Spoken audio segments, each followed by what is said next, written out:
Aquí ya estoy poniendo título. Cerramos micrófonos, maestra. A ver, ¿dónde es el restaurante?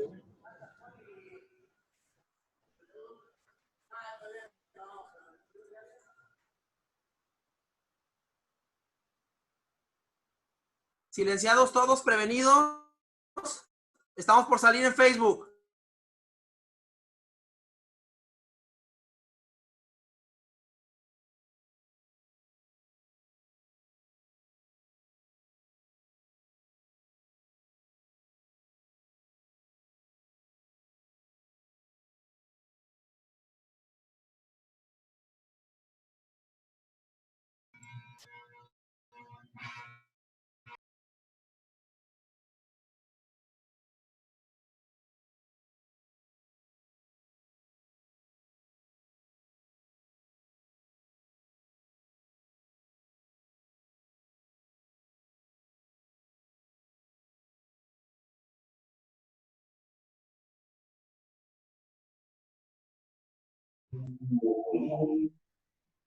Adelante, maestro Víctor, por favor.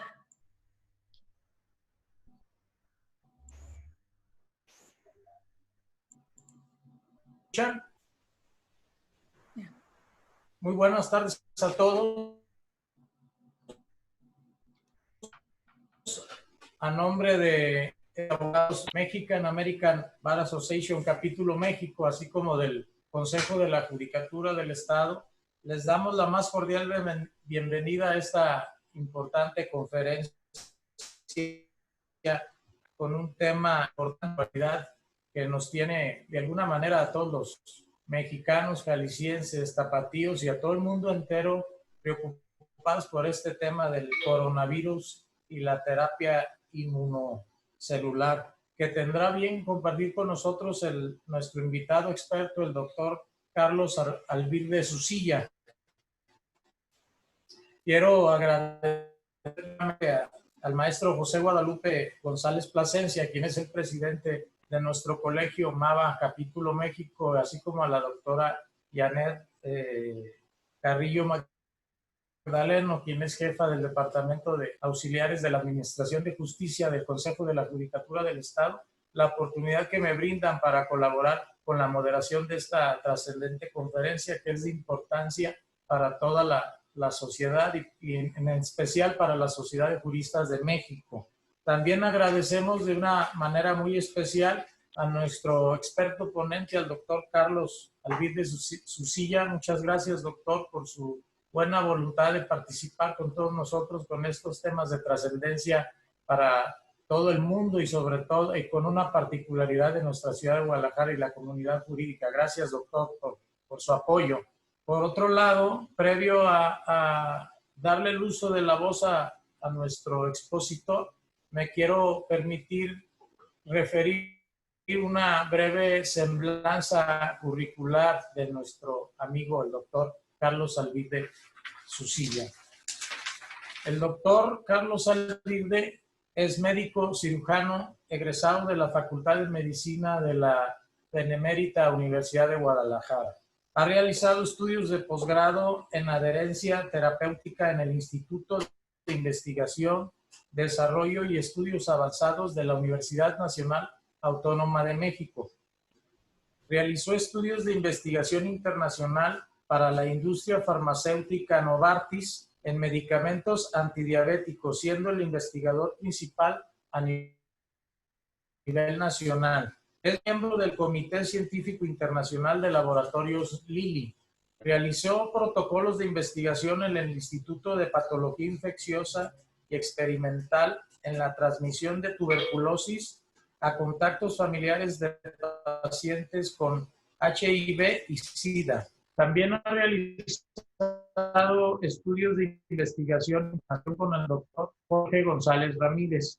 El doctor Carlos Alvirde Susilla desarrolló los de frecuencia en la terapia celular con anticuerpos fríos. Ejerce la medicina privada y ha tenido participación como ponente en conferencias en diferentes países como Costa Rica, Italia, en el Hospital San Rafael de Milán, en Argentina y en Estados Unidos. fue invitado por la Facultad de Medicina de Harvard para dar una conferencia sobre la diabetes en la clínica Joslin, la cual es la más grande en investigación de diabetes a nivel mundial. Participó como ponente en la conferencia sobre avances científicos y de tecnología, siendo invitado por el embajador de Austria. El doctor Carlos Alvirde Susilla es un médico dedicado al diagnóstico y tratamiento de enfermedades autoinmunes en medicina avanzada con la terapia inmunocelular.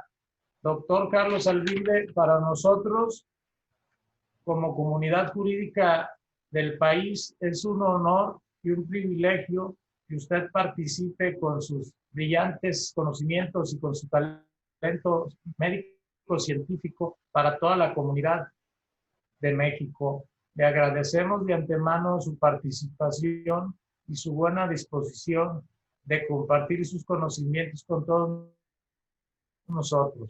Le cedo el uso de la voz, maestro Carlos. Muchas gracias. Muy buenas tardes, muchas gracias a todos. Gracias, maestros. Gracias por esta oportunidad de permitirme expresarme y llevar un poco lo que yo sé y he aprendido a través del tiempo, principalmente sobre la terapia inmunocelular. En esta ocasión me siento muy tranquilo, muy a gusto, porque no voy a presentar lo que habitualmente nosotros presentamos de material ante una conferencia, porque nos dormiríamos, y yo también. Entonces, voy a tratar de hacerlo de una manera muy sencilla, con lo más importante, y por favor, cualquier duda que tengan, inmediatamente anótenla y háganmelo saber, porque la retroalimentación para mí es muy importante. Porque pueden decir al final, mira, qué bonito habló, cuántas cosas dijo, pero no entendí nada. Y eso para mí sería lo más triste que yo me puedo llevar al terminar la conferencia. Para poder hablar de virus y para poder hablar de terapia inmunocelular, voy a ser breve. Vamos a empezar a hablar de lo que es el sistema inmunológico. Y yo lo voy a platicar de una manera muy sistemática. El sistema inmunológico, vamos a tener dos mecanismos en el cual nos vamos a poder defender. Tenemos un mecanismo de defensa que es innato o es natural, y en el cual vamos a ser atacados en el medio ambiente por virus, bacterias, hongos, helmintos y protozoos. Este mecanismo de defensa natural, al estar nosotros expuestos en el ambiente, vamos a ser agredidos ante estos patógenos. Nuestro sistema inmunológico, nuestra célula, va a tener un mecanismo gracias a los linfocitos. Los linfocitos son una clase de leucocitos que derivan de células madre hematopoyéticas pluripotenciales. Pero lo voy a poner más fácil. La célula tiene un guardián externo y un guardián interno. Esos son los linfocitos. Por fuera tenemos a las células B y adentro, en el citoplasma, tenemos a las células T. Las células B son las principales que van a atrapar a los antígenos agresores que primero mencioné. Llámese virus, bacterias, hongos, helmintos y protozoos. La célula B atrapa a este antígeno agresor y lo presenta a la célula T que está en el interior. Pero la célula T es una célula que destruye, señaliza y destruye a los patógenos que quisieron entrar en el citoplasma. Es decir, la célula B atrapa, si venía un virus, la célula B atrapa ese virus y a través de las células acarreadoras y las células transportadoras se lo presenta a la célula T y la célula T sale para su destrucción de esta célula. La célula T no va a poder destruirla de esta manera, sino que va a unirse la célula B con la célula T y van a dejar al antígeno atrapado, en el cual se van a producir, perdón que hable de repente con tecnicismos, pero lo tengo que hacer y después lo explico de otra manera. A la fusión de la célula B y la fusión de la célula T, dejando el antígeno atrapado, se producen reacciones y sustancias químicas, interleuquinas, interleucinas, de la 1 a la 7, a la 10, etc. Y empiezan, la única función es, la unión de la célula B con la T y atrapar al antígeno, es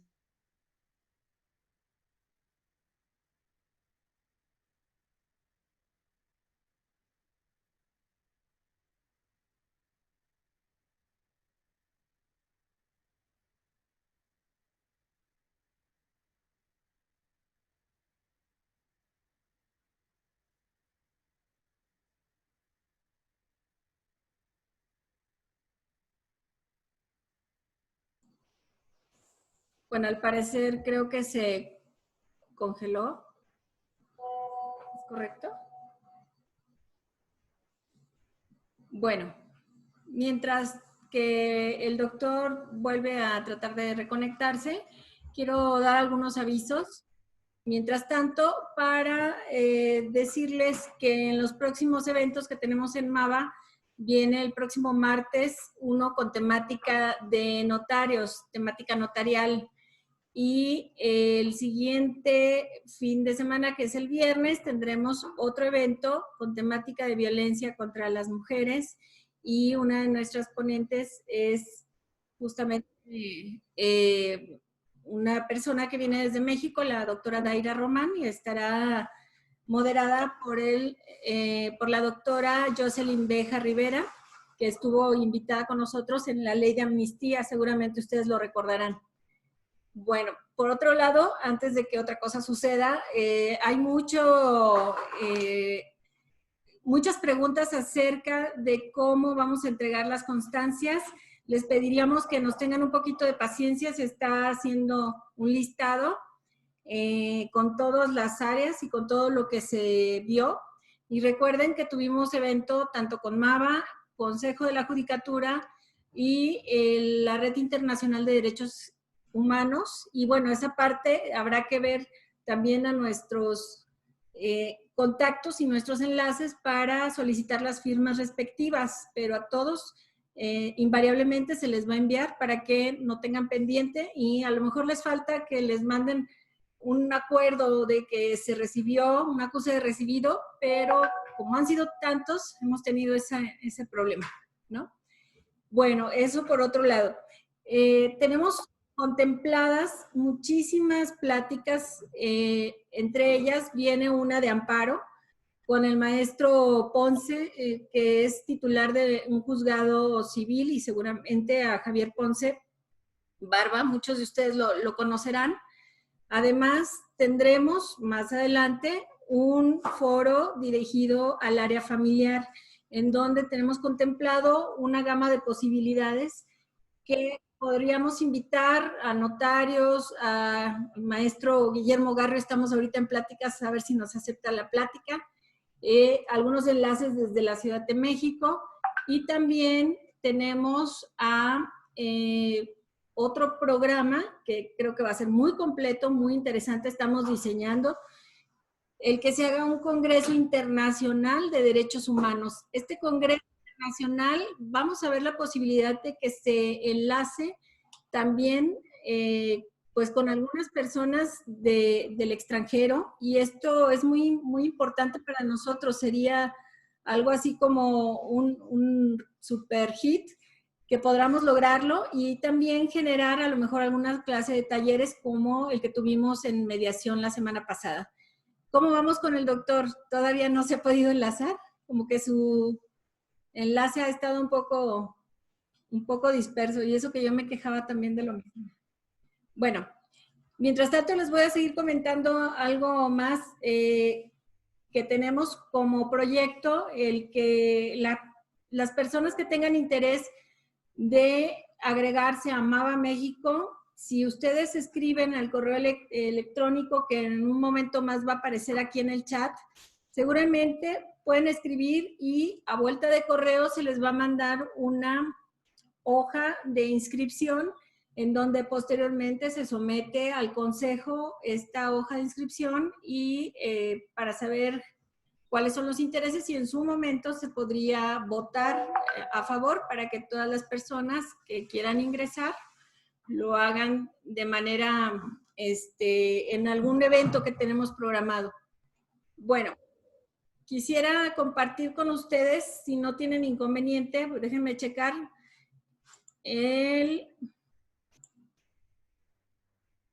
tenemos algunos acuerdos tomados que quisiera mostrarles. Ay Dios, no encuentro el calendario de actividades. Algo pasa, ya saben que siempre sucede algo. Son ponentes. Bueno, a ver si es este. Ay, maestro Guadalupe, si me ayuda a poder tener en pantalla el calendario de actividades que hemos estado organizando. Para que la gente, me gustaría que tomaran nota. Aparece en el escritorio. Aquí está. No es.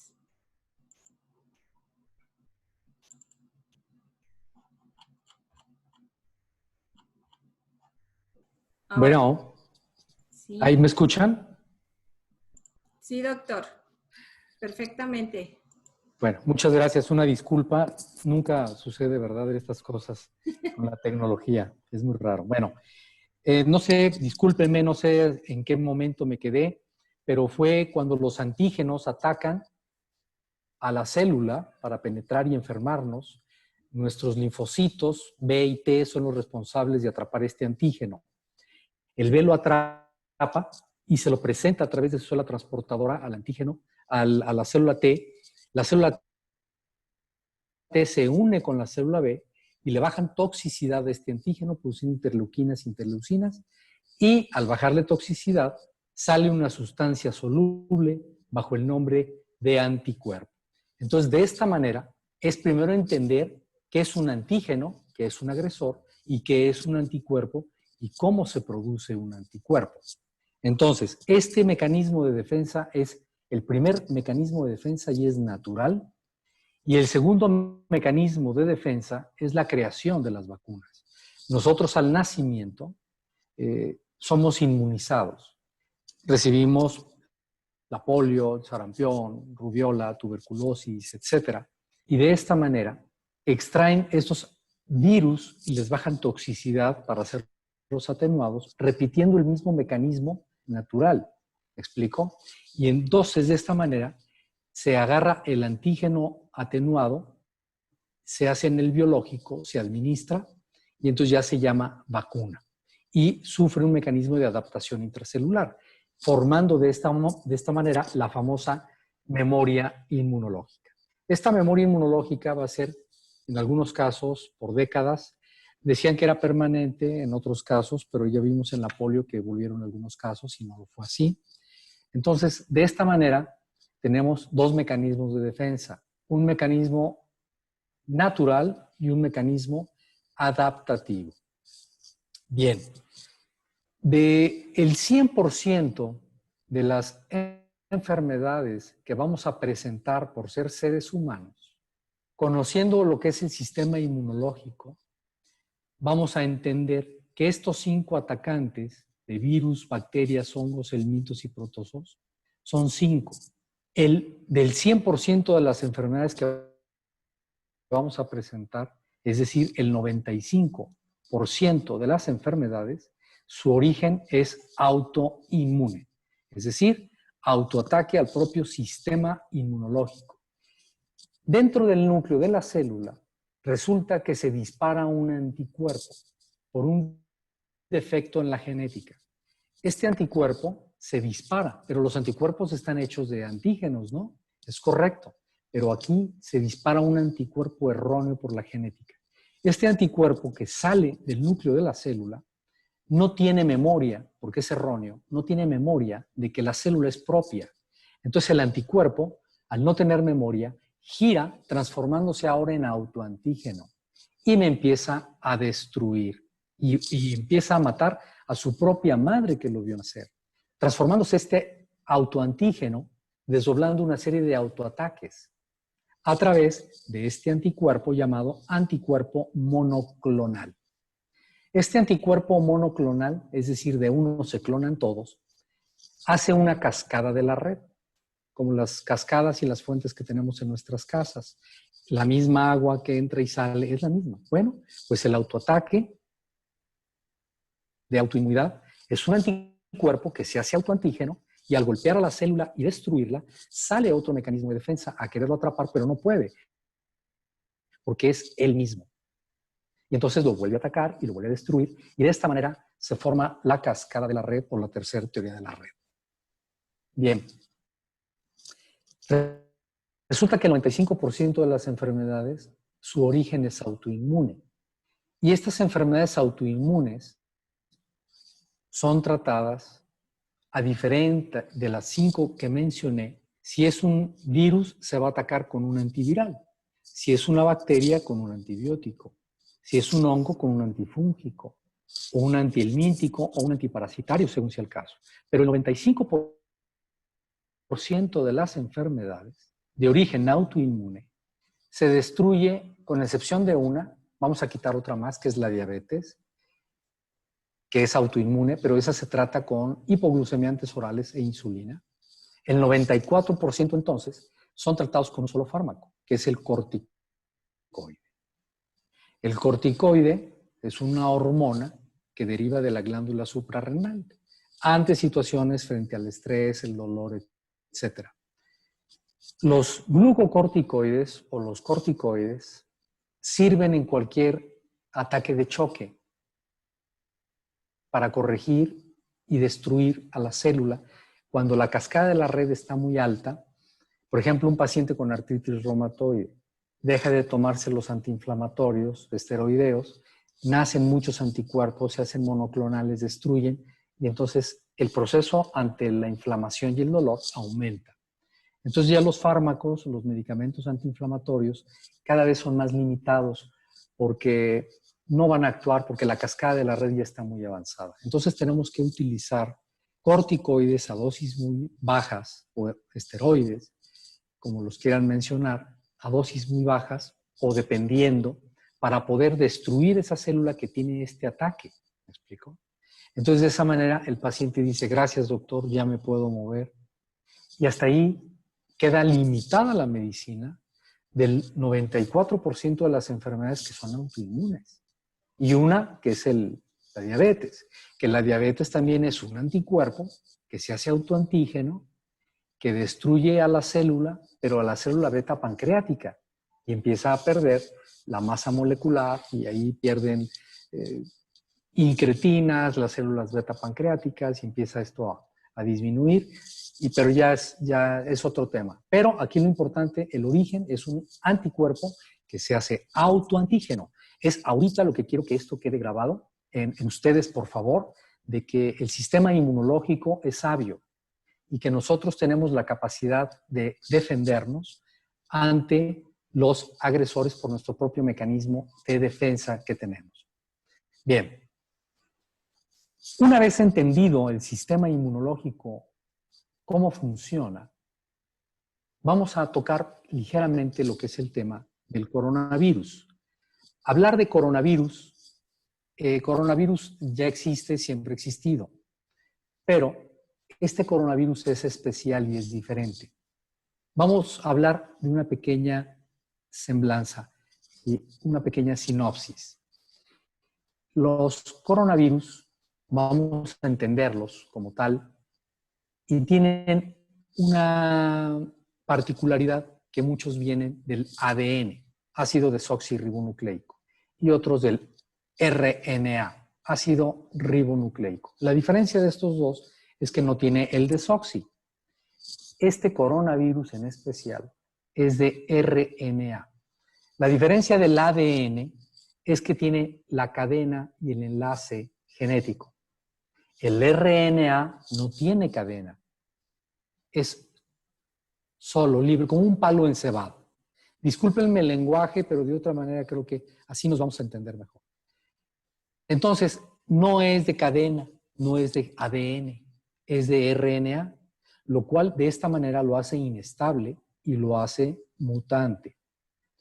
Este virus de RNA entra al organismo, pero resulta que tiene otra particularidad. Este coronavirus de RNA ingresa a nuestro organismo y desdobla una bacteria. Entonces, hace difícil su tratamiento, porque la bacteria que penetra en la base, en el pulmón, en la parte más distal del pulmón, se empiezan a generar fibrosis pulmonar. Esta fibrosis pulmonar hace totalmente difícil lo que se llama amplexión y amplexación, el movimiento de los pulmones para expandirse y volver a soltarse. Entonces, al perder esto, el pulmón se hace fibroso y al estar fibroso, capaz de poder respirar solo, y el paciente se va a tener que conectar a un ventilador para mantenerlo con vida. Ahora bien, vamos a hablar que entonces es un virus que desdobla una bacteria, que entra al pulmón y que ataca. Muy bien. Y que produce una fibrosis, la cual es muy complicada. Los antibióticos, doctor, pues hay que dar un antibiótico porque es una bacteria. Y los antivirales porque es un virus. Bueno, hay que recordar el primer mecanismo de defensa en donde dijimos que solamente son virus y se tratan con antivirales, bacterias y se tratan con antibióticos, hongos y con antifúngicos. Aquí estamos hablando, y para no entrar en discusión, cada quien asimile que una bacteria desdobló, un virus desdobló una bacteria. Este virus, que tiene más efectividad, se está utilizando para atacar al virus, la hidroxicloroquina o la cloroquina o lo derivado de la quina. Es un árbol que existe en el Perú. Este árbol, inclusive en la bandera, en el escudo nacional, ustedes pueden ver el arbolito en el Perú, el árbol de la quina. Este ayudó y atacó con gran efectividad a la malaria cuando se vino este ataque fue en 1832 cuando hubo este ataque de la epidemia y del cólera también. Hubo la malaria y hubo el cólera. Y este cólera que atacó se pudo destruir muy bien con la quina. Pues la quina la utilizamos hoy en día para muchísimas cosas. Fue explotado, todo Perú casi se queda sin el árbol de la quina. La quina es utilizada para seguir atacando muchísimas cosas. Por ejemplo, en el lupus eritematoso lo utilizamos para los pacientes con este tipo de patologías. Y pues bueno, ahora seguimos utilizando la hidroxicloroquina en combinación con un antibiótico de las familias de los macrólidos. Pero doctor, ¿qué tiene que ver el macrólido? Un antibiótico puede ser cualquiera, una quinolona de tercera generación, una cefalosporina, un antibiótico lincosinamídico. Pues no. Cada antibiótico tiene su punto de ataque. Voy a hablar específicamente de los ribosomas. Esta bacteria resulta que entra el antibiótico en la célula, pero adentro de la célula, en el citoplasma, están los ribosomas. Ustedes imaginen como un platillo espacial, un platillo volador, que tiene su ventana. Y esa ventana tiene dos ventanitas. Entonces, ahí tenemos lo que es el aceptor y lo que es el peptidilo. El punto, cuando esa bacteria entra la bacteria en el aceptor, en una ventanita del aceptor, y empieza a formar cadenas de bacterias. Esta cadena nosotros le llamamos la cadena polipeptídica. Y entonces, cuando ya se forma la cadena polipeptídica, va a pasar a la otra ventanita del mismo ribosoma que se llama aceptor. Cuando pasa ahí, la bacteria ya creció de una manera sorprendente. Pues el macrólido, específicamente la acitromicina, inhibe la translocación. Evita que del peptidilo pase al acetilo. Del aceptor al peptidilo. Evita la translocación. Entonces, de esta manera, la efectividad para tratar con una hidroxicloroquina y tratar con un macrólido que inhibe a nivel del ribosoma, a nivel intracelular esta situación, pues el paciente está protegido. Pues aparentemente, porque también va a depender de la calidad de su sistema inmunológico y que no tenga enfermedades adyacentes o enfermedades agregadas que puedan complicar el cuadro. Y voy a explicar algo más importante. A lo mejor a ustedes les puede interesar. El virus del coronavirus es como una USB. Esta información, yo quiero ver los videos, la música, las fotos. Aquí está, doctor, y me entregan la USB. Yo la quiero ver así. Me la pongo acá, no escucho nada, no veo nada. Y me dice, no, doctor, necesito un puerto. Bueno, yo puedo tener el coronavirus.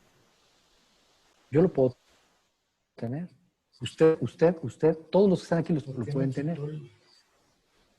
Pero necesitan ese receptor, y ese receptor es tu sistema inmunológico bajo para que puedas ver esa USB en tu cuerpo. Entonces, si nuestro sistema inmunológico lo tenemos en condiciones adecuadas, este coronavirus lo vamos a aportar y vamos a ser portadores sanos. El usar el cubrebocas, el salir a la calle, evitar el contacto, no es, oye, pero es que yo no tengo el coronavirus, yo no tengo fiebre alta, yo no tengo dolor de pecho, dolor de garganta, pero puede ser un portador sano. Puede ser un portador sano. Y donde esas gotas de fluje, cuando tú estornudas o cuando tú hablas, vuelan esas gotitas de fluje, que vuelan a 300 kilómetros por hora, ¿eh? Entonces, que eso del 1,5 metros, yo lo pongo en tela de juicio porque, perdónenme la expresión, todos hemos caminado por una banqueta sola y de repente nos llega el olor de que alguien estornudó en ese espacio.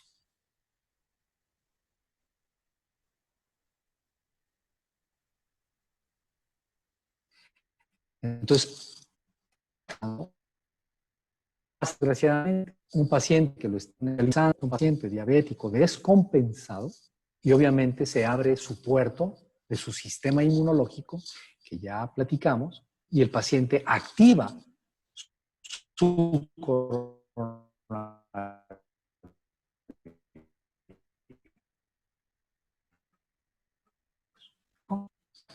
situación, toxina, acitromicina, reposo, no puede respirar, se intuba y vamos a ver cómo le va. Y cada médico, a su capacidad, va revisando sus gases arteriales y va monitoreando la evolución de su paciente, según su edad, según el sexo, según su capacidad de quedarse ahí, ¿no?, postrado en una cama. Obviamente el paciente va a sufrir unos daños terribles. Un paciente que se queda 3, 4 días postrado en una cama, pues es mucho. Ahora imagínense un paciente que entra a una sala de terapia intensiva, va a mermar mucho más. Entonces un paciente requiere otro tipo de cuidados, más soluciones. Un paciente que operamos, se le colocan vendas, ese vendaje para evitar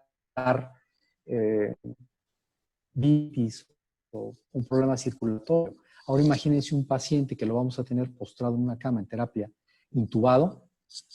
¿Qué le vamos a hacer? Pues le vamos a poner anticoagulantes y lo vamos a proteger, le vamos a poner antitrombóticos, etcétera. ¿Me explico? Para que no tenga problemas vasculares y no desarrolle problemas más serios de eventos vasculares, en fin, ¿no? Entonces, alguien saca por ahí los fake news y dicen, los pacientes se alivian con anticoagulantes y con antitrombóticos. Y es por esto, es por aquí. No. Protegemos al paciente cuando se intuba, pero no es que eso sea. Bien, eso es hasta aquí el sistema inmunológico, eso es hasta aquí lo que es parte del coronavirus, parte del tratamiento.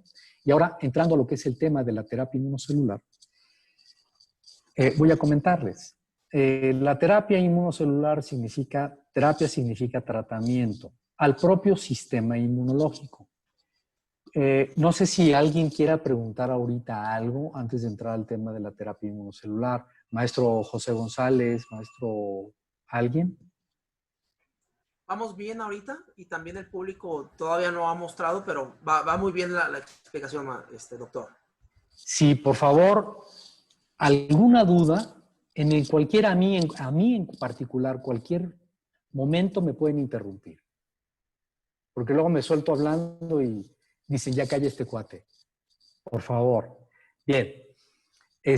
Por favor, se los pido de favor. Entonces, hablar de terapia inmunocelular es comentar lo siguiente.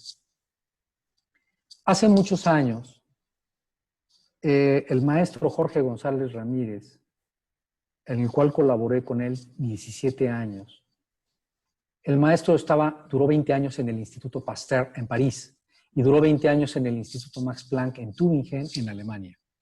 Yo tuve la fortuna de colaborar con él, pero también colaboraron otros médicos y el maestro tenía la inquietud de decir, bueno, vamos a hablar de las enfermedades, ahora se llaman autoinmunes, pero gracias a esto que les estoy platicando, del maestro Jorge González Ramírez.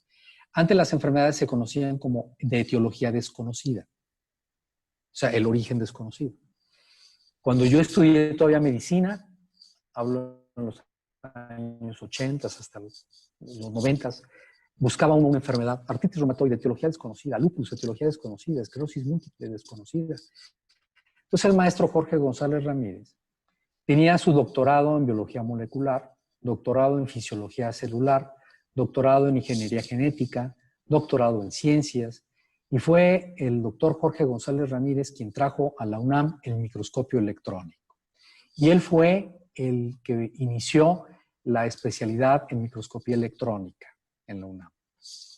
El maestro Jorge González Ramírez, un hombre extremadamente sencillo, al cual yo le aprendí muchísimo, me dijo, mira, lo más difícil, dilo muy sencillo, porque a veces ni entre nosotros nos entendemos.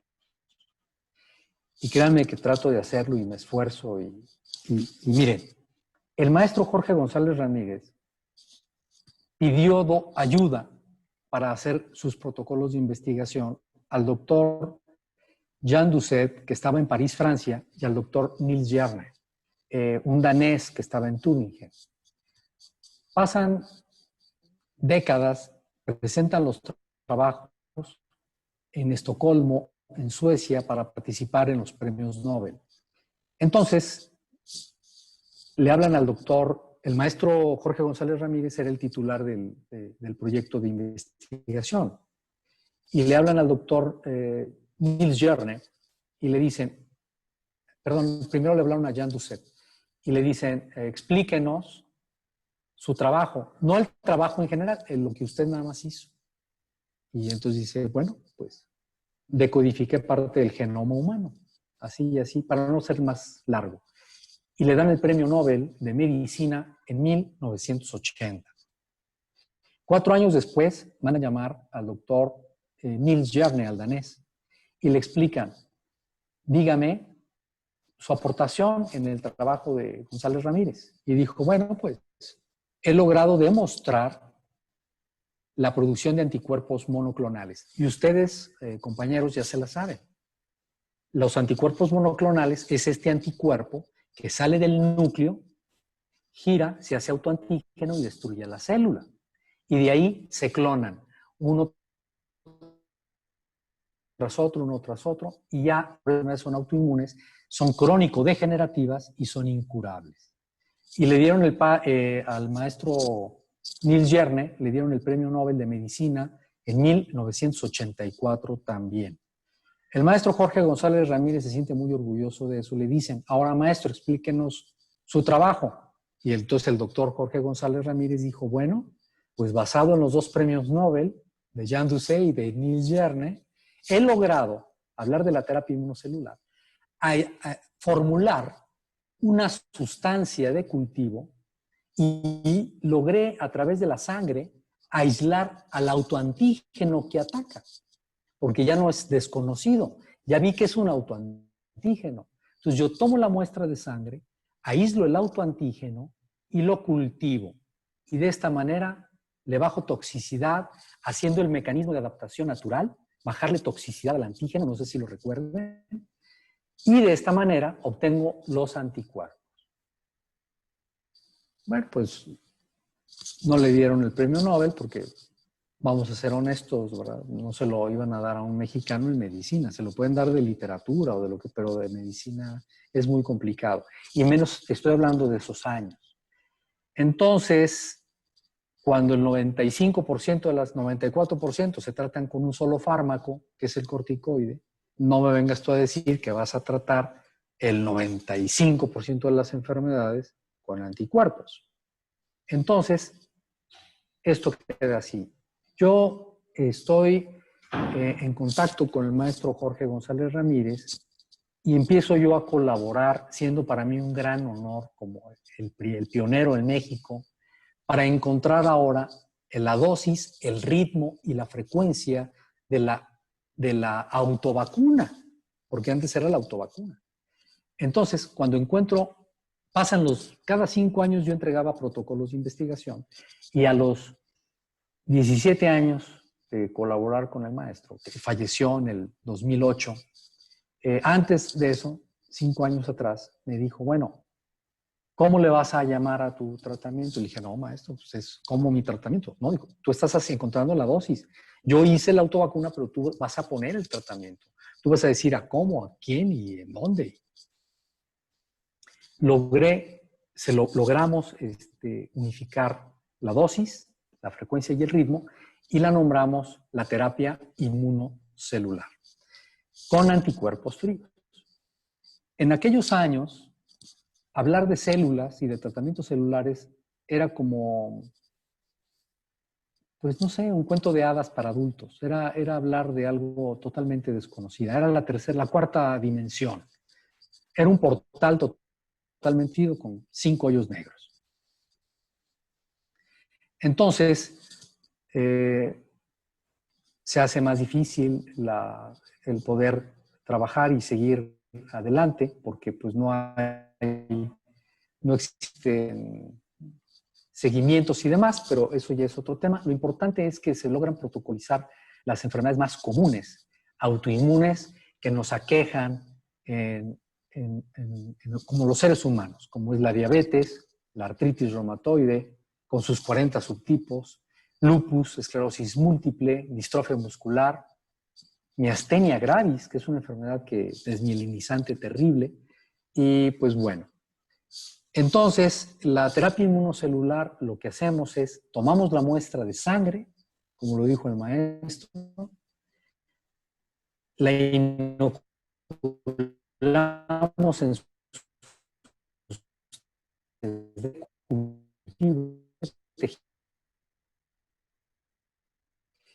estos anticuerpos son fríos porque están en refrigeración, porque si no son células vivas y se mueren.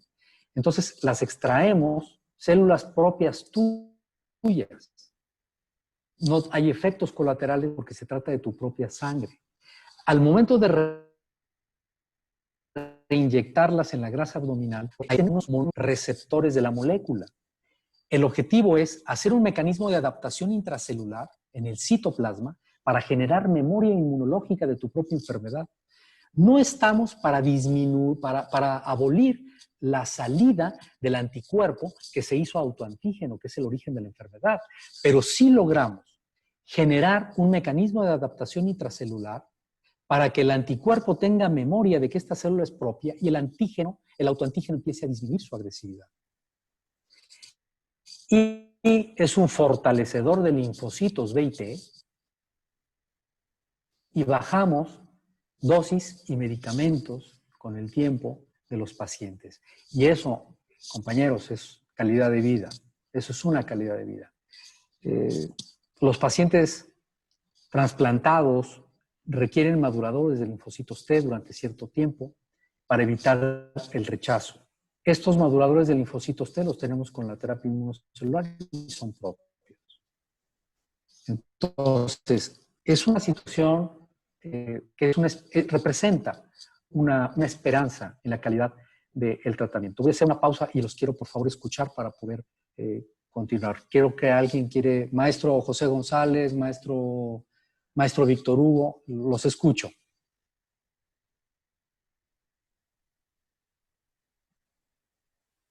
Doctor, muchas gracias. Hay algunas preguntas que nos están haciendo vía Facebook los compañeros juristas que están compartiendo con nosotros su interesante conferencia.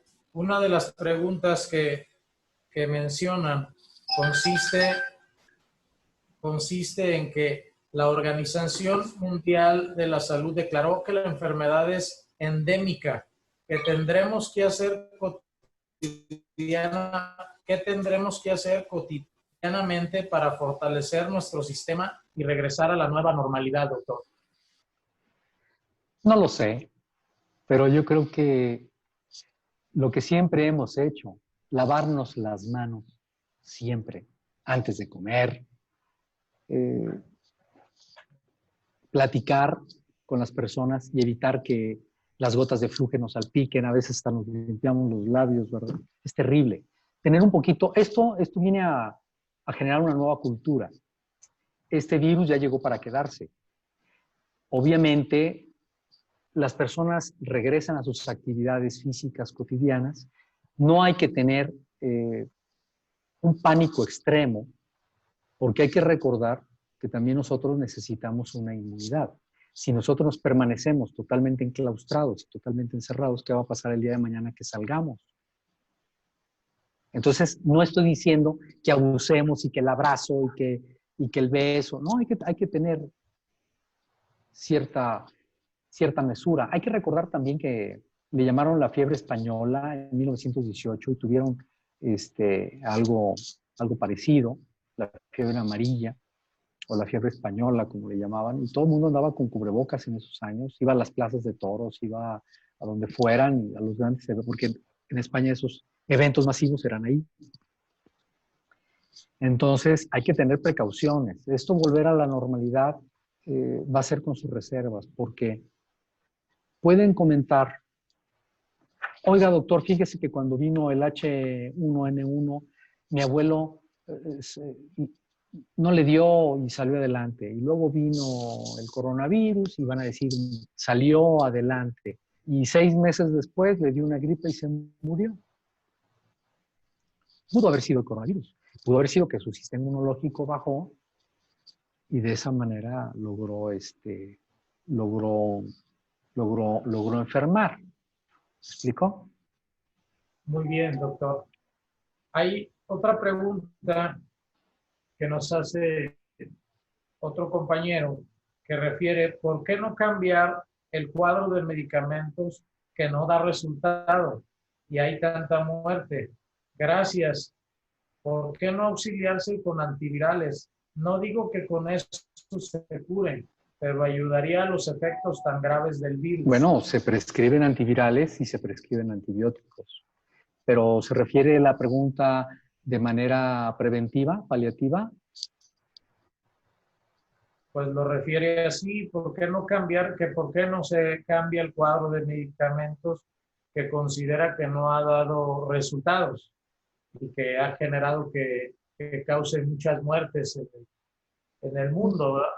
Entonces, pienso que sugiere que se auxilie de otro tipo de medicamentos como antivirales para efectos de que pueda realizar un efecto más productivo en el ser humano.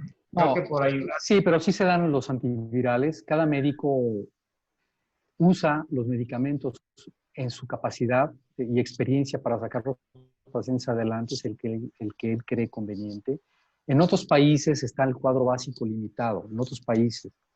En México, la capacidad del médico es abierta. Puede prescribir lo que él quiera. Tenemos una gama de posibilidades muy grande, ¿no? Ok.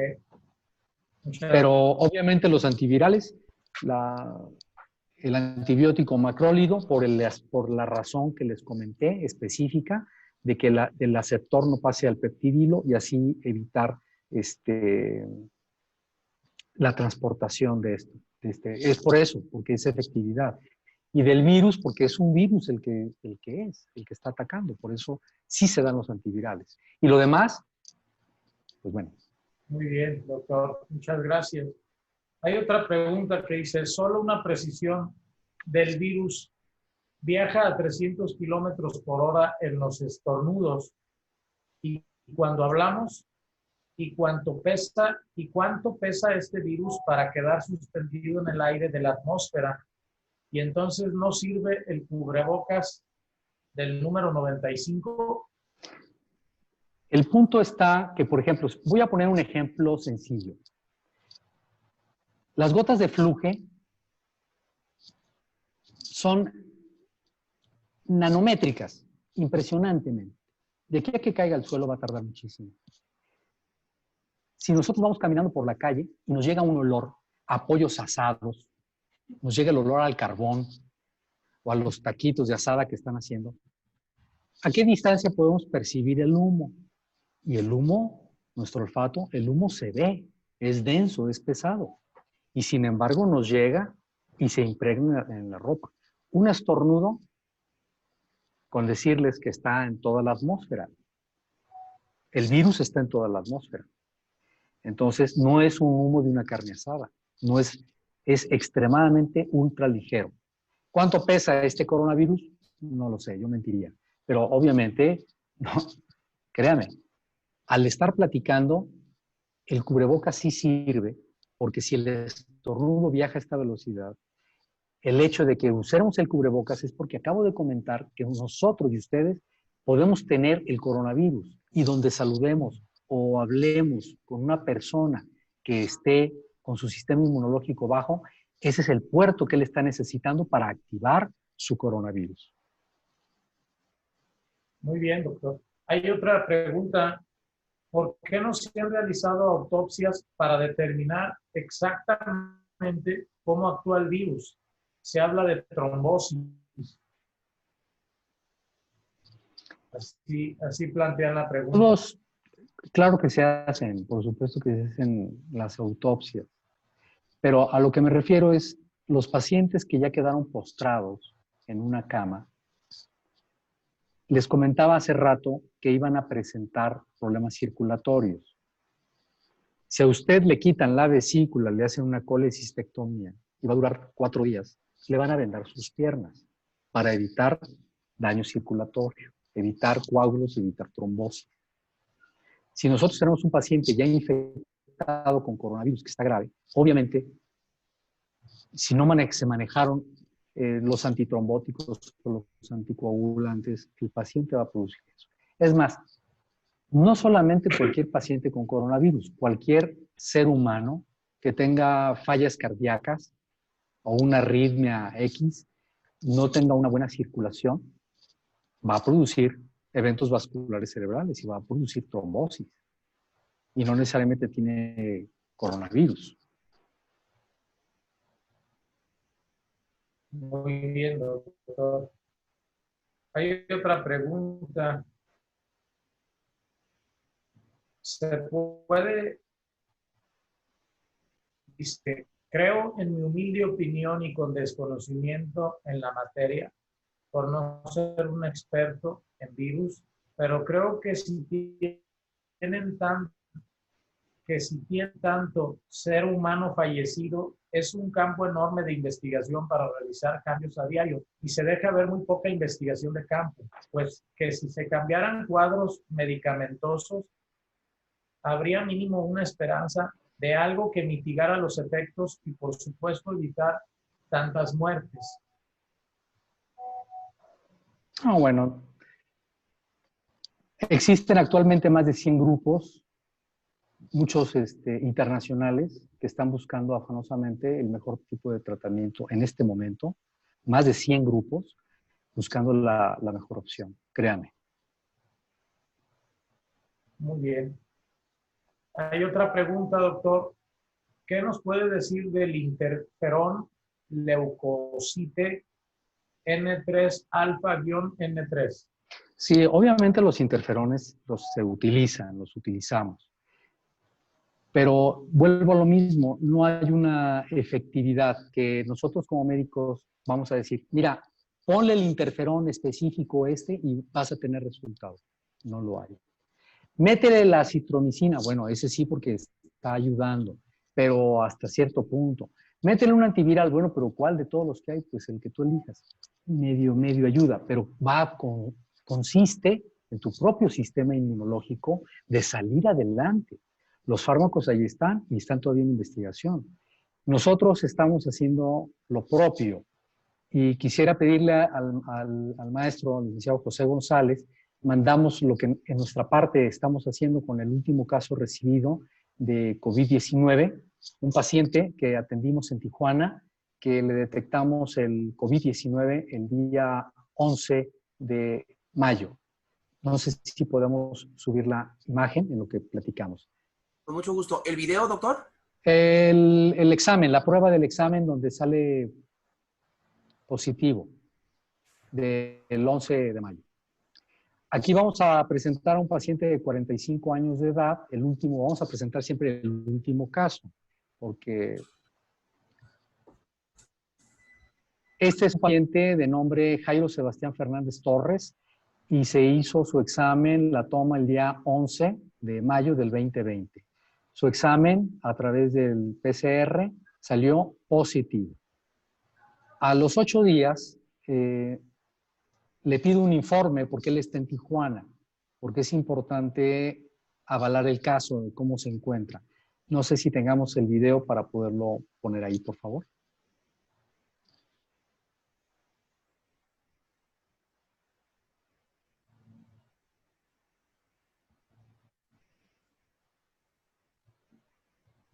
Mi nombre es Jairo Fernández, tengo 45 años y tengo diabetes.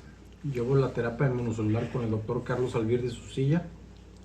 El día 11 salí positivo, el 11 de mayo salí positivo a la prueba de COVID-19 y me he estado tratando con la terapia inmunocelular. Los síntomas que tuve fue calentura, fiebre alta, dolor de huesos, dolor de todo el cuerpo, diarrea. Y nada más duré 2 días con esos síntomas así fuertes, después fue disminuyendo, nada más había dolor en el pecho y la espalda y la garganta y me empezó a doler mucho como si tuviera alfileres en los pies y en las piernas. Le comenté eso al doctor Carlos Alvirde y ya me dio un medicamento, pero sí me ha ayudado mucho la terapia inmunocelular porque no me ha dado fuerte. La persona que a mí me contagia la enfermedad en mi trabajo, la persona falleció. Entonces, pues quiero dar mi testimonio de la terapia inmunocelular. Gracias.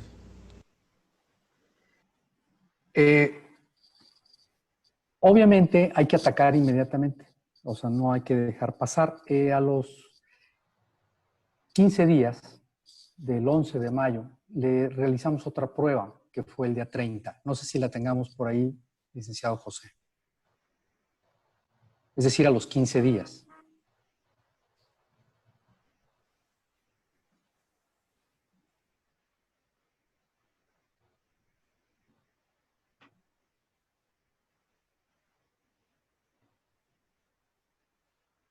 Aquí está la prueba. Con fecha del 31 de mayo, si con la flecha la podemos subir, ahí se ve. Y la prueba del COVID, el paciente es el mismo, Jairo Sebastián, lo señalamos, y COVID ya salió negativo. Entonces, muchas gracias, licenciado. La terapia inmunocelular está haciendo lo suyo y nosotros seguimos trabajando directamente con los pacientes infectados para buscar en el mejor campo, a medida de nuestras posibilidades, la mejora de cada ser humano. Cada ser humano cuenta. No estoy hablando y diciendo que, señores, esta es la solución. En este caso, en este paciente, resultó. Tenemos que ver 20,000 pacientes para poder decir, efectivamente, de todos, o en un porcentaje y con ayuda de ciertos fármacos. Entonces, no sé si tengan más preguntas. Hasta aquí lo que la terapia inmunocelular puede ayudar en cuestión del coronavirus y la terapia inmunocelular. Algún otro, pero no solamente para eso, sino para el 95% de las enfermedades que son de origen autoinmune. Sí, ¿Alguna otra pregunta, licenciado? Sí, hay más preguntas. ¿Deberían todas las personas diabéticas, hipertensas, con cáncer o mayores de 60 años en la terapia para disminuir el riesgo de afección grave por el COVID? Sí, maestro Víctor, le quiero comentar que no solamente los pacientes que están con alguna enfermedad, nosotros al nacer somos inmunizados. Yo les digo a mis pacientes, ¿cuándo vas a vacunar a tus hijos contra la polio o el sarampión? ¿Ya que les dé polio y sarampión o antes de que les dé? Entonces, Antes. hay que fortalecer, exactamente, hay que fortalecer el sistema inmunológico para poder ayudar a este tipo de pacientes. Muy bien. A cualquier ser humano en general. Hay otra pregunta. ¿Se puede transmitir en los alimentos? ¿No se corren riesgos al comer en un restaurante? La situación está en que un paciente ya infectado con COVID y va a un restaurante, por supuesto, por supuesto. Pero un paciente con COVID, créame, no puede moverse, no puede caminar. Aquí el problema está en que un diabético descompensado asiste en un restaurante o vaya de visita a ver a un pariente y ese pariente le habla y lo contagia, va a activar su enfermedad. O sea, estoy tratando de decir no caer en una situación de pánico o de una alerta máximo. Hay que ser conscientes, mantener una distancia prudente, justa, evitar el contacto físico. Ante paciente con tos o con fiebre, resguardarse inmediatamente, elevar su calidad de vida, elevar su sistema inmunológico. En calcio, tomen magnesio, tomen zinc. Ahora sí, como el comercial, coman frutas y verduras. Hagan ejercicio. El paciente que se mantiene sedentario se come, se queda. Y además, en cuanto a la comida, somos lo que comemos y morimos de lo que comimos. Así es, doctor. Muchas gracias. En epidemias, pandemias, para evitar la propagación del virus, ¿no es más fácil implementar políticas de aislamiento a sospechosos de contagio que aislar a la población en general? Es una inquietud, gracias. Así lo refiere. Sí, voy a plantear la situación de otra manera. Obviamente los sitios de mayor contagio son donde la población está amontonada. Por ejemplo, es que no quiero ser grosero con lo que voy a comentar, pero por ejemplo, la gente que se sube al autobús, al camión, obviamente no tiene un transporte, usa el transporte público y pues, ¿cuántas manos no van en ese tubo? Van pues, todos los olores, muy bonito, el aliento de todos. Todos tienen que ir a trabajar, muchos se dedican a la construcción, otros se dedican a la electricidad, otros, y tienen que andar ahí. Entonces todo esto se convierte en un foco de infección. Si ustedes son líderes y son políticos, no, ni modo que si les dicen avisa a la comunidad que todos los que andan ahí ponen un riesgo terrible, ¿verdad? Nos vamos a echar a todos encima. Entonces hay que dar, en términos generales, no estoy hablando de que solamente la población trabajadora. Estoy hablando porque la gente que se alimenta con una gran calidad, difícilmente, créanme, puede ser contagiado. Porque tiene su propio medio de transporte, su alimentación es de diferente manera a la común. Y no quiero ser grosero, pero lo tengo que decir. Entonces, lamentablemente, la gran mayoría de nuestro país no se vive en esas condiciones. Muy bien, doctor.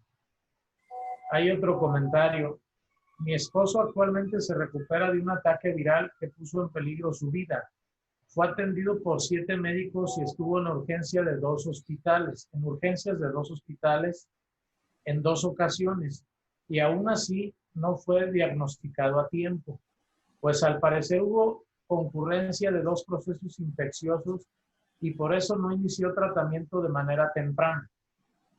Fue diagnosticado con culebrilla o Chinglex, también conocido como la faja de la reina, almésano de las lesiones cutáneas, pero actualmente lo ve el neurocirujano, el internista y el geriatra, pues tiene ausencias, demencias, neuralgia, poshermética, desnutrición y falta de coordinación motriz. Mi comentario no tiene nada que ver con el COVID-19, pero no puedo dejar pasar la oportunidad de preguntarle a un experto. Agradeceré su opinión si da tiempo.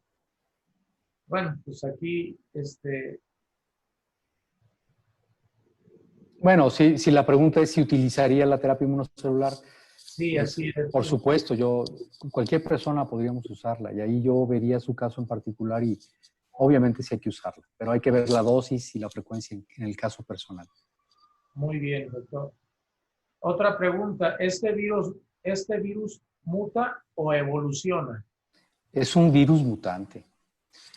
Es un virus mutante y obviamente va a evolucionar, porque de aquí a que pasen los protocolos de fase experimental o de experimentación de la fase 4, tiene que pasar 4 o 5 años.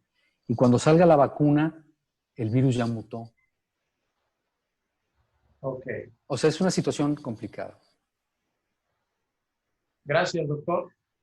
Hay otra pregunta, doctor. ¿Qué opina sobre las gotas de nanomoléculas de cítricos que recientemente una ingeniero en bioquímica descubrió y que mencionó la secretaria de Gobernación, Olga Sánchez Cordero, que son efectivas para evitar o para la prevención del COVID-19?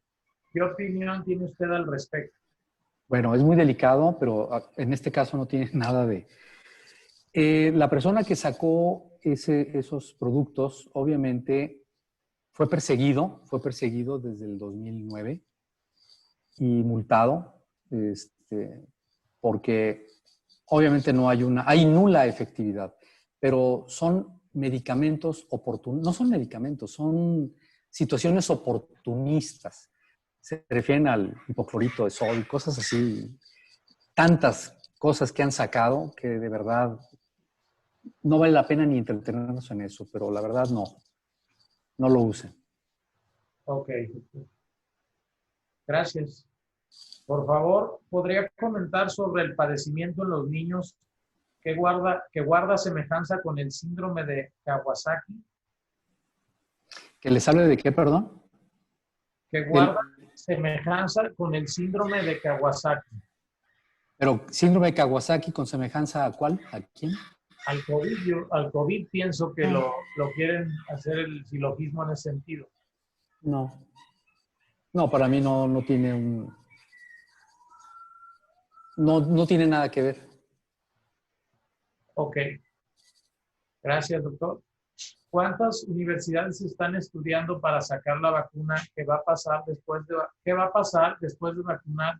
¿Se protege? ¿Y la vacuna servirá para diabéticos y personas con problemas en los riñones? ¿La vacuna, la de COVID? Sí.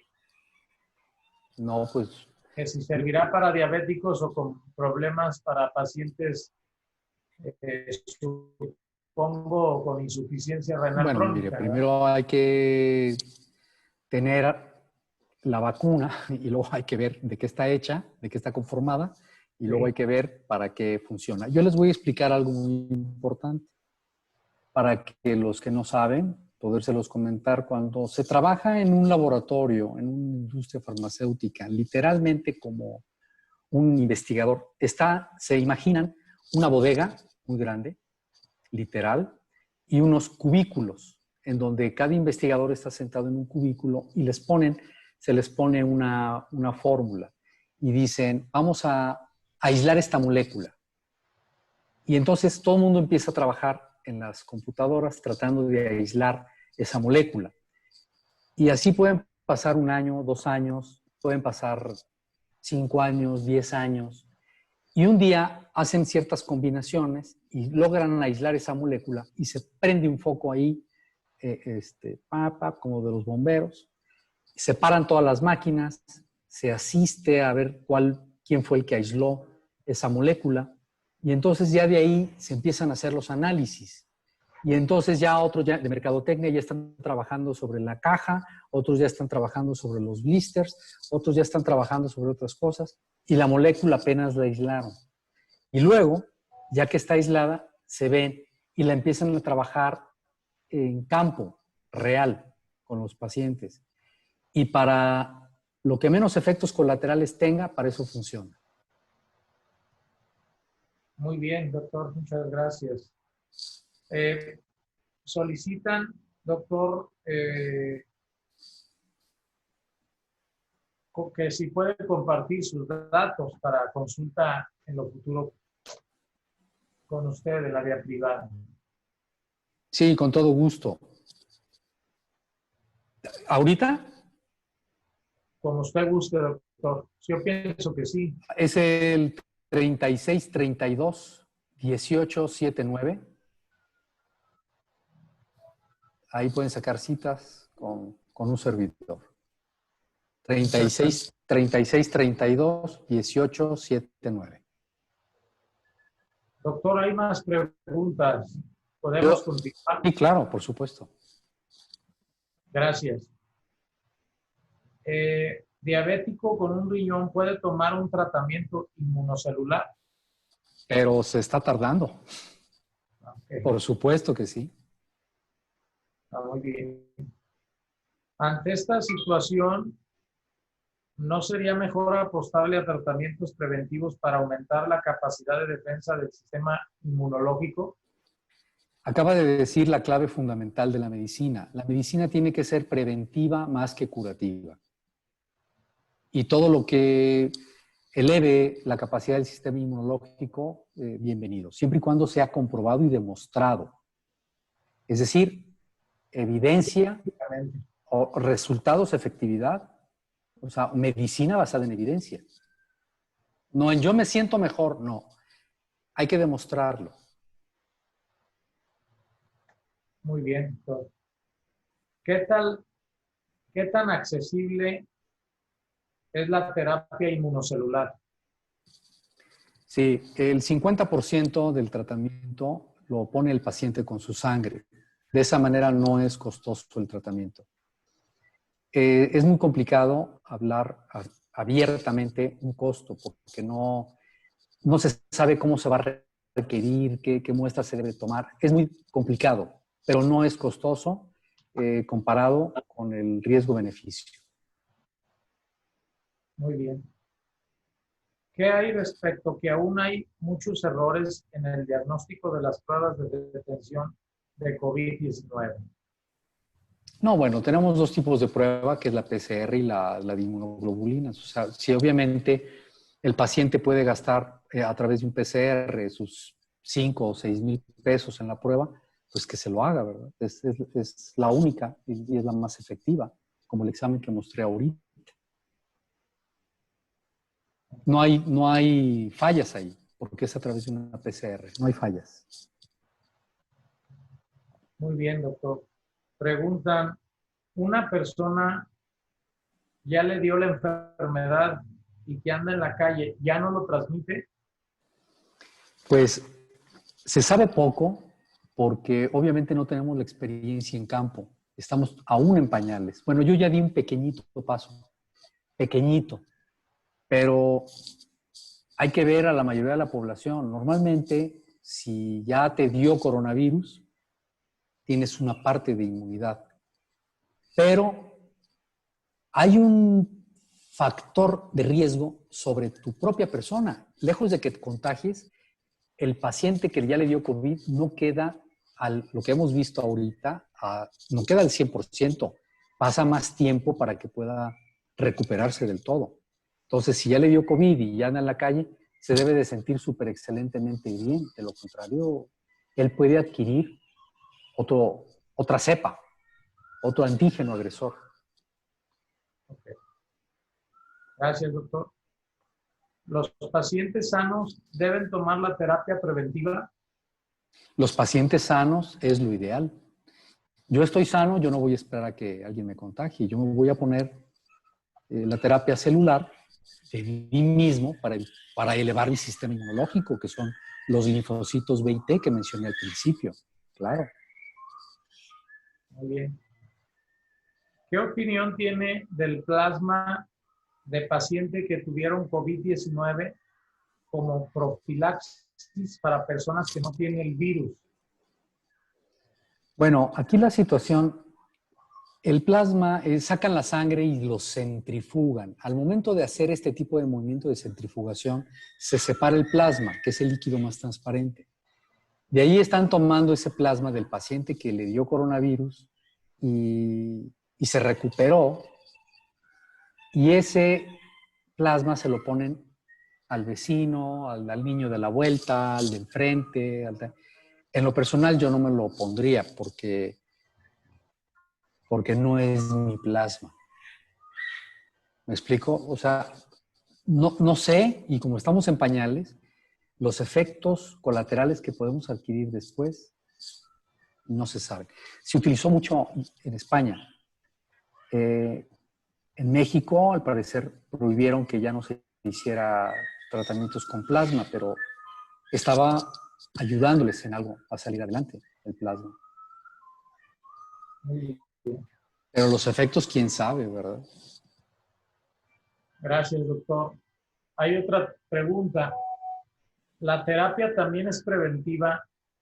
¿Se puede aplicar a adultos mayores de más de 90 años sin ninguna sintomatología? Es correcto. Siendo seres humanos, adelante. Cuando me llevan niños que no tienen nada, yo sí les digo a los papás, mira, tu hijo está sano y el niño está chiquito. Va a ser más el trauma que yo le voy a hacer, tomarle una muestra de sangre y que lo inyectes en su estomaguito todos los días. Y te va a decir, ¿de qué estaba yo enfermo que me inyectabas todos los días? Yo les digo, es una crueldad y es un trauma que les voy a generar. Yo te sugiero que no se lo hagas. No, doctor, es que no quiero que se enfermen. No se lo hagas. Le vas a generar más trauma que beneficio. Y aquí lo importante, ya no estás haciendo medicina. Entonces, se puede aplicar, claro, si el niño es diabético y lo requiere, por supuesto que sí, pero si los niños 10, 12 años no tienen nada, pues ¿para qué se los martirizan? ¿No creen? Sí. Muy bien, doctor.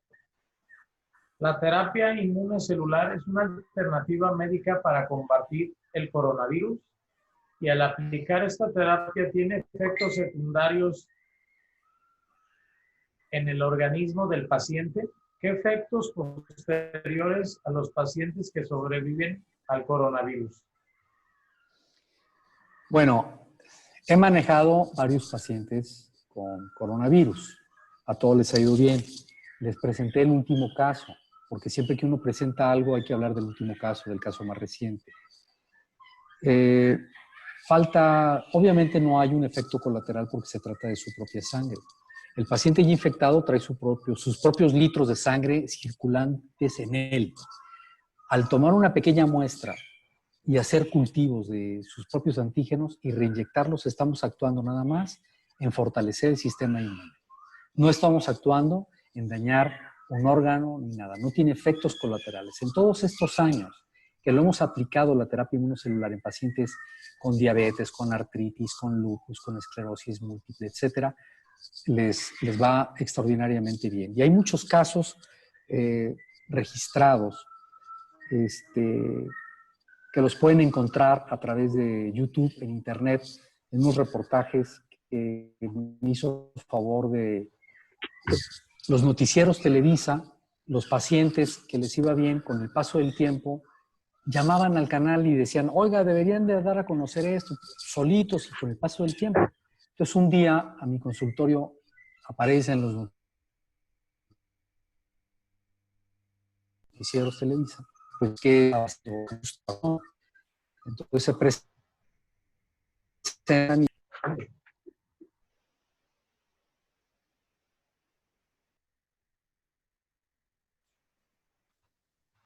Entonces yo sí, la reportero y la pregunta, doctor, perdón, pero nosotros así acostumbramos a llegar. que se ha escuchado y ha caído en nuestras líneas telefónicas durante tanto tiempo, que algo está pasando. Bueno, entonces platíquenos, ¿qué es? Ya les platiqué. Oiga, doctor, ¿podemos entrevistar a sus pacientes? Digo, no, porque yo soy médico privado, pero si el paciente quiere y todo, es tu labor saber quiénes son los niños y tú búscalos. Pero yo ahí no te autorizo nada porque yo soy médico privado y toda mi vida he sido médico privado.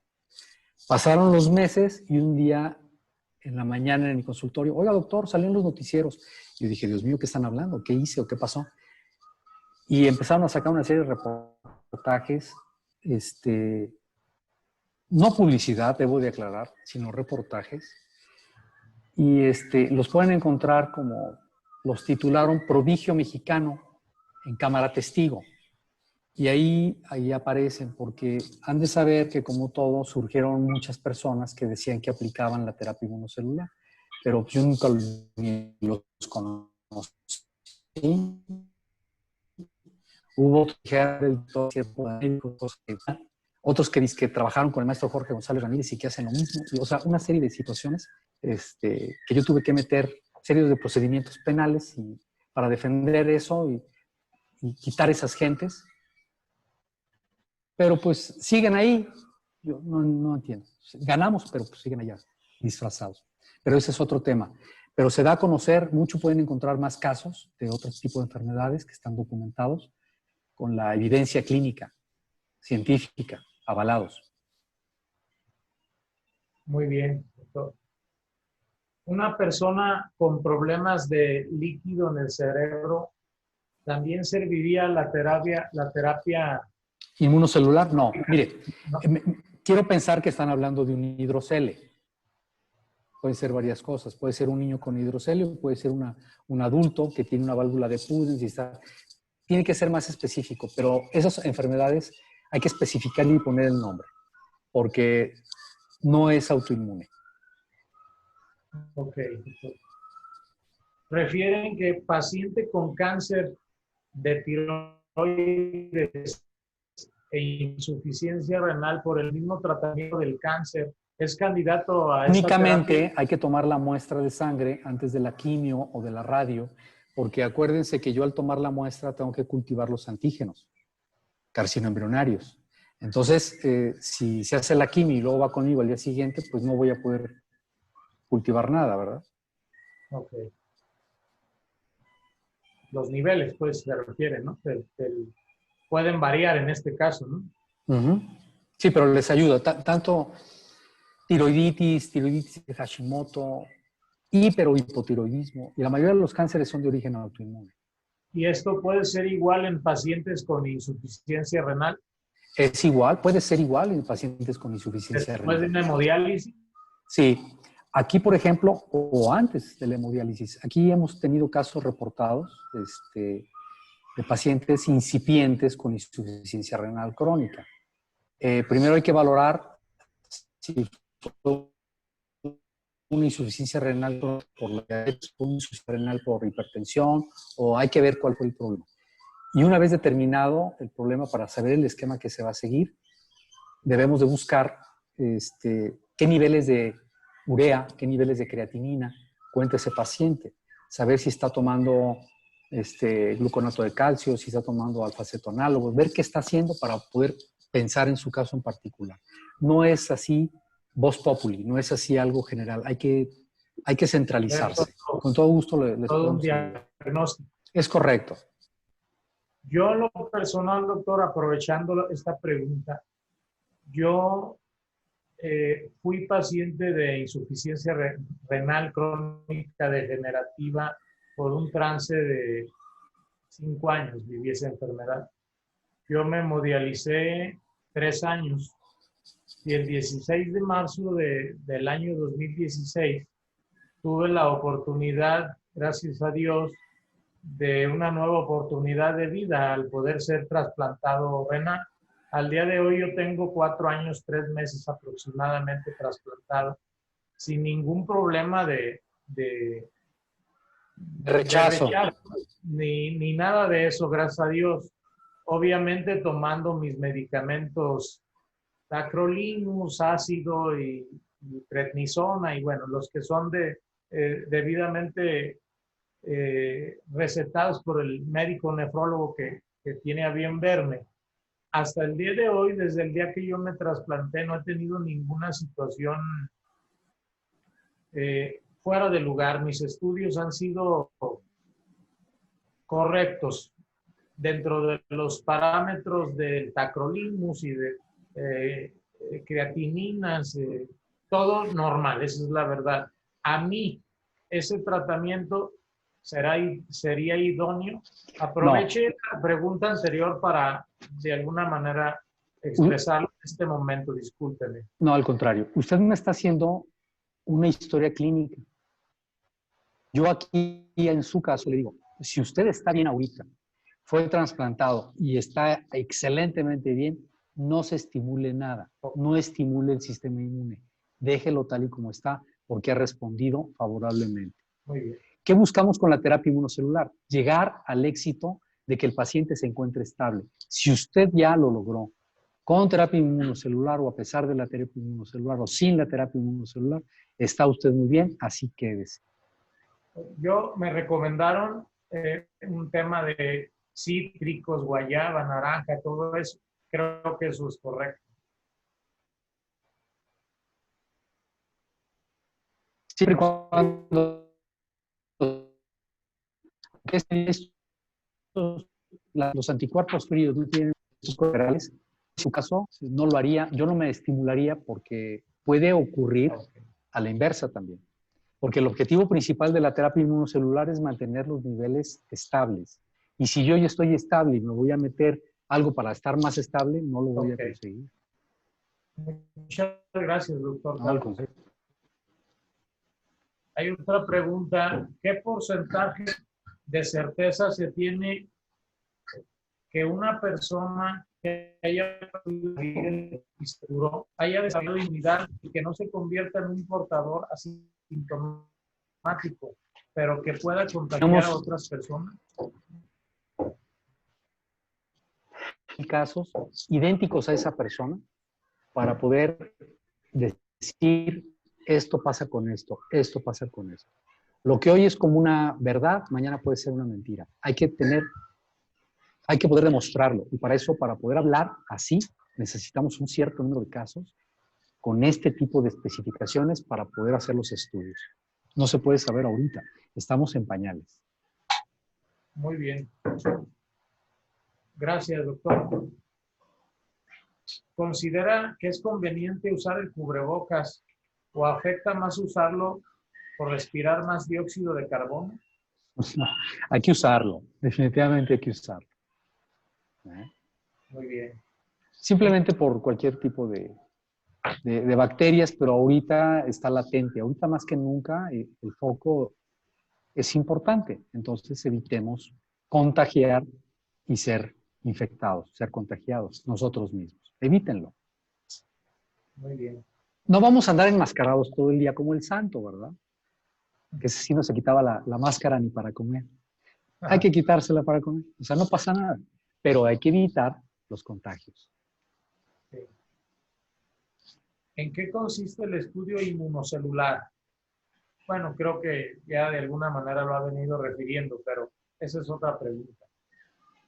¿En qué consiste el estudio? Inmunocelular, así la plantea. Pero el estudio inmunocelular. Yo creo que más bien es el tratamiento, ¿no? Ah, bueno, pues se toma la muestra de sangre y se hacen cultivos. No voy a explicar todo así a detalle porque pues tardaríamos mucho y siempre hay gente con iniciativa que dice, yo lo puedo hacer, ¿verdad? Pero no es tan fácil. Pero se toma la muestra y se hacen cultivos de antígenos para crear anticuerpos. Y esos anticuerpos son reinyectados para generar memoria inmunológica y fortalecer los linfocitos B y T. En eso consiste la terapia. Muy bien, maestro. ¿Qué volumen de sangre toma para la terapia celular? Va a depender el padecimiento, va a depender la edad y va a depender de lo que me estoy enfrentando. Depende de muchas cosas. Okay.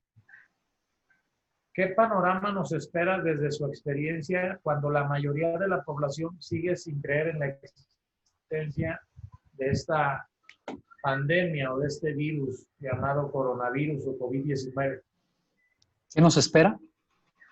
¿Qué panorama cree que nos puede esperar de acuerdo a su experiencia médico-científica? Pues bueno, es una situación que tenemos que tener nuestra debida precaución. Nadie sabe qué va a ocurrir, pero mientras nosotros nos cuidemos y estemos bien, cuidemos a nuestra familia y cada quien se encargue de evitar contagios con otras personas, nuestra vida puede ser la adecuada. Si tenemos una enfermedad de la cual estamos descompensados, pues es el momento de acudir al médico, estabilizar nuestra enfermedad para evitar ser infectados, porque entonces sí va a ser desastroso. El problema en México es que hay mucha población que está enferma y que no recibe medicamentos. Todavía en este siglo existen muchos seres humanos que creen poderse curar con hierbas o creen estar embrujados o creen, lamentablemente es una realidad. Entonces, los fármacos los hacen a un lado. O creen que todo es mental, o creen que son estrategias. El virus existe, el daño existe. No entremos en pánico, solamente aliméntense. Si tienen una enfermedad, estabilícenla y evitemos lugares de hacinamiento público. Hacinamiento público. Muy bien, doctor. Con esta pregunta cerramos esta temática de preguntas y respuestas. No sé si tenga continuación la conferencia. En relación a las preguntas son todas. Muchas gracias. No sé si hay de los que están observando, alguien quería levantó la mano a alguien, no sé, maestro Víctor Hugo. Sí, adelante, Liz. Lisette Rabinovitz, está cerrado tu micrófono y no lo puedo abrir. Si gustas. Adelante, Liz. Tienes Sí. que Hablar Simón.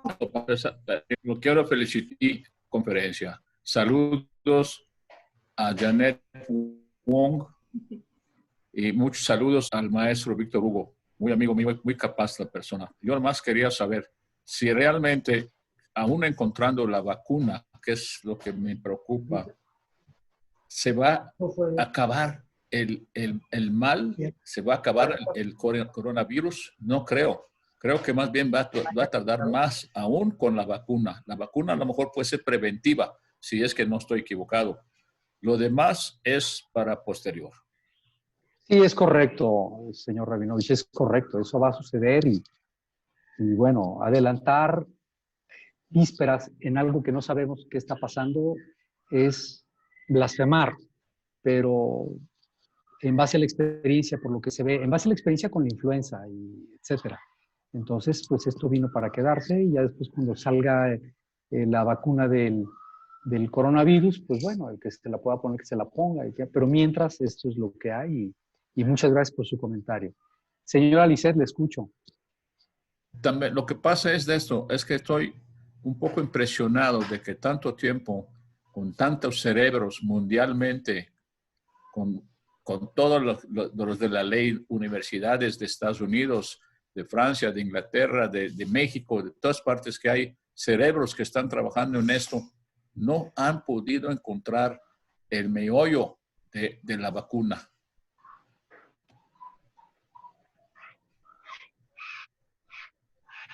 Está muy difícil, me imagino yo creo, no sé. Pues, perdón, lo estoy interrumpiendo, doctor. La verdad, bueno, primero que todo, muchas gracias y de veras encantado de haber oído esta conferencia. Le agradezco a mi querido amigo maestro Víctor Hugo que nos haya invitado y a Janet Wong, muchas gracias también. La verdad, estupenda su conferencia, estupenda, realmente. Muchas gracias, muchas gracias. Muchas gracias, don Simón Cohen, nuestro cónsul inglés aquí en la ciudad de Guadalajara, y su señora esposa Lisette Gavinovis. Gracias por atender la convocatoria que nos ha realizado.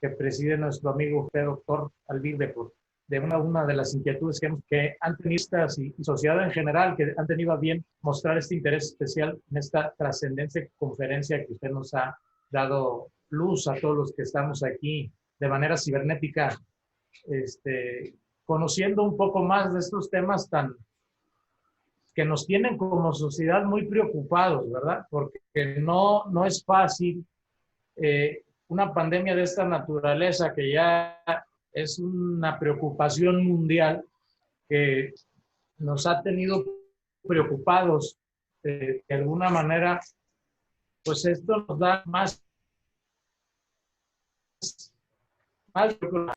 conocer el tema más a profundidad y saber qué medidas toman todos y todos. Y muchas gracias, doctor. Muchas gracias a todos. Si alguien quiere hacer alguna otra pregunta aquí en corto, yo con todo gusto. Y si no, agradecerle a usted, maestro Víctor Hugo, al licenciado José González, a la maestra Janet Wong, a todos, que no se me vaya ni se me escape ninguno, al licenciado Eder, a sus hijos. Muchas gracias a todos.